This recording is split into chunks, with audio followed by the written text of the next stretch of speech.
क्या आप जानते हैं कि ताकतवर तरीन बंदा कौन सा होता है? मजबूत तरीन आदमी ये वो है जो खामोश बैठा है, बोल नहीं रहा, लेकिन इस खामोशी में उसका अपनी सोचों पे कंट्रोल है। वो एक ख़ास रास्ते पे चल रहा है, भूल-भुलैयों में नहीं है, किसी ख़ास मसले पर सोच रहा है, किसी इशू को अपने दिमाग में सुलझा रहा है।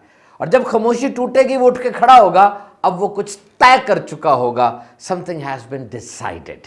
लेकिन दूसरी तरफ एक ऐसा बंदा है जो चुप बैठा है, लेकिन उसके दिमाग में तूफान है, बेरब्त सोचे हैं, कभी इधर जा रहा है कभी उधर जा रहा है, दिमाग में धुंध सी छाई हुई है और माजी की सजाएं वो अपने आप को दे रहा है एक तरफ, और दूसरी तरफ बेयकीन मुस्तकबिल उसको डरा रहा है।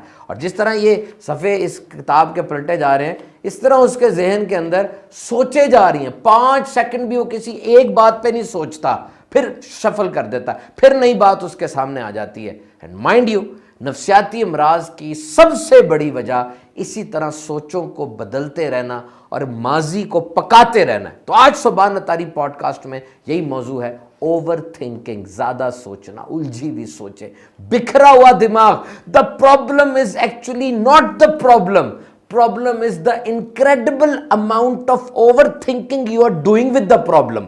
मसला इतना बड़ा मसला नहीं था, उसको पका पका के आपने इतना बड़ा मसला कर दिया। और याद रखें, ये जो तकलीफ के आने से पहले आप उसके बारे में सोचना शुरू कर देते हैं, मसला अभी आया नहीं है और आप सोच रहे हैं, हलकान होते जा रहे हैं, तो दर हकीकत आपने उस तकलीफ को 2 मरतबा सहा है। You suffered that pain twice. एक तो जब वो तकलीफ आएगी तब आप सहेंगे, और एक अभी सोच सोच के अपने आप को आपने परेशान कर लिया। तूफान तो आने हैं भाई, मुश्किलात, तकलीफें, परेशानियां, जिंदगी है, दुनिया है। और ये जो खुशी के लम्हात होते हैं ना, किसी बड़े बूढ़े से पूछे जाके, जो आपके इर्द गिर्द जिनके बाल सफ़ेद हो गए, चेहरे पे झुर्रियां आ गई, उनसे पूछे, ये खुशी कोई चीज़ नहीं है, ये तो सस्ताने के लिए छोटा सा एक वक्फा है बस।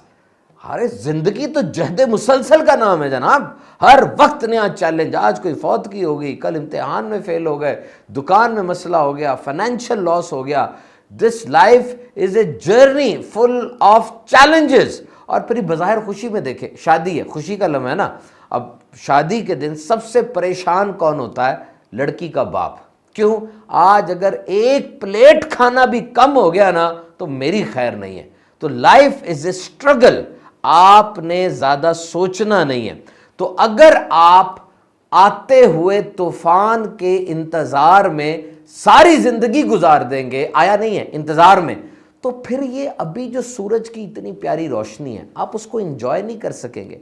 और अभी जो इतने प्यारे बादल आए हुए हैं, बारिश बरस रही है, आप उसको एंजॉय नहीं कर सकेंगे। ओवर थिंकिंग में कि जी क्या होने वाला है, क्या होने वाला है, ये सोच के आपका दिमाग घूमता चला जाएगा। और ये भी याद रखिएगा कि तूफान एक ही है, सबकी किश्तियां मुख्तलिफ है। तूफान एक ही होता है, कश्तियां मुख्तलिफ है। किसी की छोटी सी कश्ती है, किसी की मोटर बोट है, किसी की बड़ी किश्ती है। तूफान एक जैसे हैं, हर एक के अंदर हौसला, सलाहियत ये मुख्तलिफ होती है, क्योंकि तकलीफ छोटी बड़ी नहीं होती। एक बंदा 10 फुट पानी में डूब के मरा, एक बंदा 70 फुट पानी में डूब के मरा, मरा तो दोनों है ना। तो कभी ये ना कहा करें यार उसकी तकलीफ कम है, मेरी ज्यादा है, या मेरी कम है। जिस पर आई हुई है उसको देखे, उसका ज़र्फ कितना बड़ा है। और एक अहम तरीन बात याद रखें, आप और आपका दिमाग ये 2 अलग अलग चीजें हैं, 2 अलग अलग आइडेंटिटीज हैं। आपका ही दिमाग है, आपके ही जिस्म में मौजूद है, लेकिन this is a separate identity. क्या ऐसा नहीं होता कि आप किसी बात को सोचना नहीं चाह रहे होते, लेकिन बार बार वही बात आपके सामने आ रही होती है? ऐसा है ना। तो इसका मतलब दिमाग कोई और चीज़ है जो अपनी मर्जी की बातें भेज रहा है। चले थोड़ी देर चुप करें, बिल्कुल खामोश, और अपने आप से पूछे तुम्हारा नाम क्या है। पूछे, जवाब आया ना। अब पूछे तुम्हारा क्या हाल है, फिर जवाब आया। अब कोई बड़ी अच्छी बात अपने आप से करें, अच्छा जवाब आएगा। अब कोई बुरी सी बात करे, बुरा जवाब आएगा। ये कौन दे रहा है जवाब? ये आपका दिमाग है sir. This is your conscious mind. तो इस दुनिया में कामयाब तरीन इंसान वो है जो अपने दिमाग पर हाकिम है, दिमाग उसका गुलाम है। लेकिन ज्यादातर लोग ऐसे हैं जो दिमाग के गुलाम बन गए, दिमाग उनका हाकिम बन गया, दिमाग उन्हें जो कहता है वो वही करते हैं। दिमाग कहता है ये मुंह से निकालो, वो मुंह से वही बात निकालते हैं, अपनी कोई सोचते नहीं है, बस जहां चल रहा होता है सारा कुछ वहां चलते चले जाते हैं। तो दिमाग एक पिंग पोंग के गेंद की तरह, अगर आप ऐसे फेंके पिंग पोंग का गेंद घूमता रहेगा ना, उस तरह आपको घुमा के रख देगा, आप किसी तरफ सेटल नहीं हो पाएंगे। आपको अपने दिमाग के ऊपर एक गेट कीपर की तरह बैठना है और अपनी मर्जी की चीजें अंदर जाने देनी है, ये नहीं कि दिमाग में सब कुछ घुसता चला जाए। And now human brain is the most complicated machine in this world. इंसानी दिमाग दुनिया की पेचीदा तरीन मशीन है जनाब, और ये कभी बंद नहीं होता, ये ऑफ नहीं होता। जब रात को आप सो जाते हैं, आप क्या समझते हैं, जिस तरह रात को आपने गाड़ी गिराज में खड़ी की और गाड़ी गिराज में खड़ी करके आप आ गए, सुबह जाएंगे गाड़ी उसी तरह आपको मिलेगी, सारी रात खड़ी रही, कोई तब्दीली तो नहीं ना उसमें आएगी। क्या दिमाग भी ऐसा ही है कि रात को जब आप सो गए दिमाग को छोड़ के, तो सुबह उठेंगे वही होगा? ओ जनाब नहीं, सारी रात बड़े पेचीदा काम करता रहा दिमाग। आप सोए, दिमाग एक नए अंदाज से जाग उठा। तो रात को जब भी सोया करे ना, अपने दिमाग को कोई जॉब, कोई बात देकर सोया करे, ताकि सुबह तक वो काम करता रहे। देखिए, ये जिंदगी है और यहां एक शिकारी है, उसका नाम है मौत, और आप शिकार हैं, किसी वक्त भी अटैक हो सकता है। तो जनाब, ये बोर होना, ये बहाने बनाना और ये सुस्त बन के पड़े रहना, ये छोड़ दीजिए। फैसला करें, जल्दी फैसला करके उस पर अमल करना शुरू करें। और वसवसों से बचा नहीं जाता ना। ओवर थिंकिंग का मेन इशू वसवसे हैं, ये जो आते रहते हैं। देखिए, मैं यहां बैठा हूं, मेरे साथ 15,000 केवीए की तार जा रही है, बिजली की करंट जा रहा है उसमें, मैं यहां बैठा हूं, तार वहां जा रही है, करंट गुजरता जा रहा है, मुझे क्या। लेकिन अगर मैं आगे बढ़ के उसे पकड़ लूंगा, जिस्म पानी हो जाएगा, उड़ जाऊंगा। यही हाल वसवसों का है। आप बैठे हैं, वसवसे तो आएंगे, आते जाएंगे, आपने तवज्जो नहीं देनी। You should not pay attention on these false sort of items. Concentrate करें, अटेंटिव रहें अपने काम की तरफ। और अब अहम तरीन बात सुनिए, अपने दिमाग में एक शट डाउन बटन लेकर आए। शट डाउन ब्रेकर, देखा कभी बिजली का ब्रेकर, नीचे करते ऊपर करते, इस तरह का ब्रेकर अपने दिमाग में लगाएं। अभी कोशिश करें, चलें, ये पूरा सेटअप बनाए जनाब, दिमाग में ब्रेकर लगने लगा है। कहां से खरीदेंगे? ये दिमाग के अंदर से ही मिलता है, अंदर ही इसकी दुकान है, अंदर से तसव्वुर में लेकर आए। आप ब्रेकर अपने दिमाग में लगा रहे हैं, और अब वो ब्रेकर आपने स्विच ऑफ करना है, स्विच ऑन करना है। जब आप सोने लगेंगे, आपने उसको स्विच ऑफ कर देना है। अब कोई और सोच और नहीं आएगी, बस पूरे दिमाग के अंदर अपने तसव्वुर बांधना है। स्लीप स्लीप स्लीप, नींद आ गई, मुझे नींद आ गई, ये आपने अपने दिमाग के सामने लेकर आना है। आपकी बटन स्विच ऑफ हो गया है, बार बार अपने आप को कहें, ट्रेनिंग करें, ये मुमकिन है। दुनिया में वो लोग जिन्होंने कुछ करना होता है, वो ओवर थिंकर्स नहीं होते, वो सब कुछ छोड़ देते हैं, सिर्फ काम की बात सोचते हैं। रात को ये सोचे कि मेरा ये गाल जो है सुन्न हो रहा है, इसको बिल्कुल ख़त्म हो रहा है, ये सो रहा है, फिर बायां गाल सुन्न हो रहा है, फिर सर, एक एक उज़्व अपना, एक एक ऑर्गन, उस पर आहिस्ता आहिस्ता नींद तारी करे। शट डाउन बटन, ये बड़ा ज़रूरी है, शट डाउन। और इसी तरह जब आप नमाज पढ़ने जा रहे हैं, अब फिर ये शट डाउन बटन आपने बंद कर देना है कि अब कोई और सोचे आपको ना आए, और अब आप ये तसव्वुर करें कि अल्लाह मुझे देख रहा है। और देखिए, ये यकसुई हासिल करने के लिए, एक जगह फोकस करने के लिए, ये इबादत कितनी बड़ी नेमत है। नमाज के अंदर सबसे पहले आप अल्लाह अकबर कहते हैं, आपका रिलेशन, आपका ताल्लुक बाहर की दुनिया से कट गया।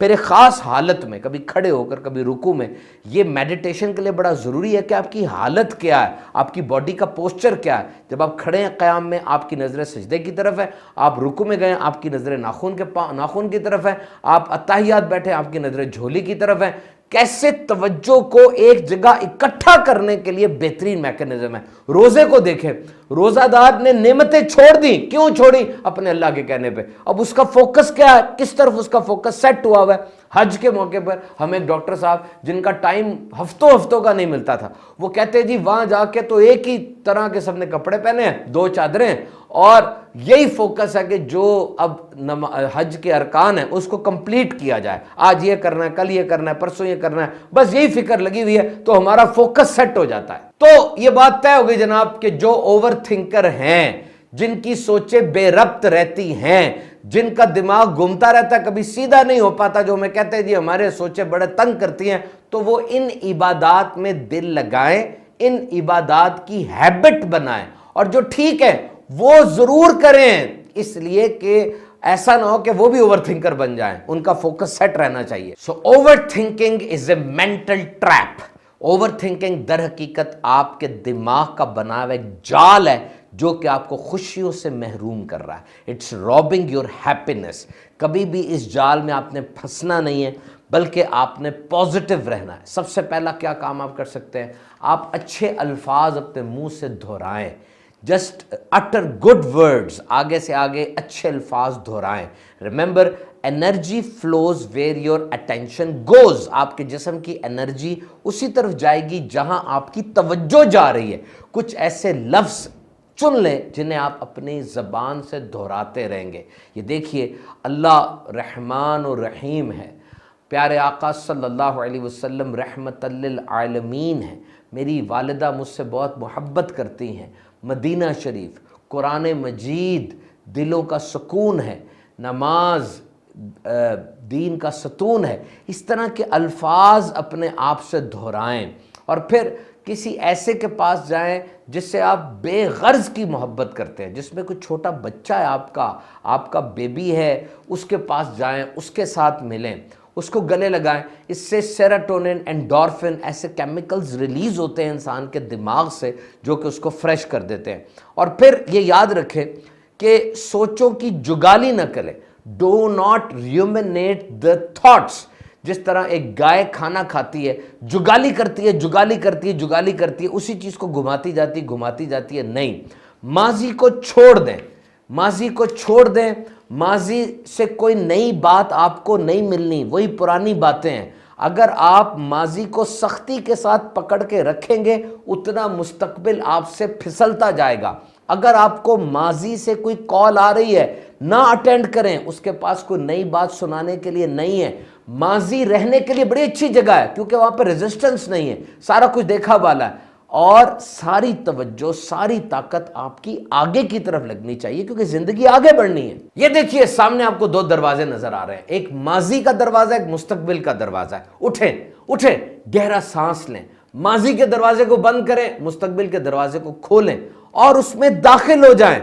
माजी की हैसियत एक रेफरेंस बुक की तरह होनी चाहिए कि जब आपको कोई मसला दरपेश हुआ, आप उस रेफरेंस बुक को उठाएं, एक दफा देख लें, रहनुमाई लें और फिर बंद कर दें, उसको खोल के ना रखें।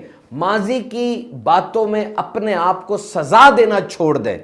हो गई गलती, हो गया फेल, वो फेल था, कोई उम्र कैद तो नहीं थी कि उसको भी याद रख के सारी जिंदगी आपने उसके पीछे गुजार ली है, ऐसा तो नहीं था ना भाई। तो एक छोटे बच्चे की तरह जिसके पास अभी इतना माजी गुजरा ही नहीं है, तो माजी की कोई याद नहीं है उसकी और मुस्तकबिल के बारे में उसको फिक्र नहीं है। छोटा बच्चा हमेशा हाल में जीता है। अगर आपको डिप्रेशन है, इसका मतलब आप माजी में जी रहे हैं। अगर आप ओवर एक्साइटेड है, इसका मतलब आप मुस्तकबिल में जी रहे हैं। अगर आप सुकून में हैं, इसका मतलब आप हकीकत में आज में लाइव प्रेजेंट में जी रहे हैं। और एक और तरीका ओवर थिंकिंग से बचने का बड़ा ज़बरदस्त है और वो ये कि आप किसी के साथ नेकी करें, किसी के साथ हमदर्दी करें। जब आप ये काम करते हैं ना, तो आपके पूरे जिस्म पे शुक्र का खौल छा जाता है और आपको बहुत हिफाजत रहती है। तो लास्ट में ये मैं अर्ज करता चलूं कि फौरी रद्द अमल एक कमज़ोर रद्द अमल है। Immediate response is a weak response, rather the weakest response। जब कोई आके आप पे गुस्सा निकाले, आपकी इंसल्ट कर दे और आप भी आगे से बिफर जाएं, तो समझ लीजिए कि ये काम खराब हो गया। आप पानी की बोतल बने, सोडे की बोतल ना बने। इसका क्या मतलब है कि पानी की बोतल को जितना मर्जी हिलाया जाए, जब आप खोलते हैं ना कोई फर्क नहीं पड़ता। सोडे की बोतल को हिलाते हैं ना, एकदम से तूफान निकलता है। तो आपको भी अगर आपको आके हिलाए, अपनी बातों से सताए, तो ये ना हो कि सोडे की बोतल की तरह आप भी फट पड़े, बल्कि पानी की बोतल की तरह आप में कोई तूफान ना आए। फौरी रद्द अमल एक कमज़ोर रद्द अमल है। हमेशा बात को सोचें, सोच कर फिर रद्द अमल करें। So remember, your best version is waiting for you. आपका ज़्यादा सोचना और सोच सोच के अपने आप को हलकान कर लेना आपकी बेहतरी की, आपकी डेवलपमेंट की राह में सबसे बड़ी रुकावट है। एक वक्त में आप एक ही बात सोच सकते हैं, अच्छी बात सोचें, तरक्की के बारे में सोचें, बढ़ने के बारे में सोचें, सबके बारे में सोचें। अल्लाह ताला आपकी मदद करे। सुभान तारी पॉडकास्ट हर बुध को आप हमारे ऑफिशियल यूट्यूब चैनल पे देख सकते हैं। सुभान तारी शॉर्ट्स भी हमारा यूट्यूब चैनल है, उसको भी सब्सक्राइब कीजिए। अल्लाह ताला आपका हामी और नासिर हो।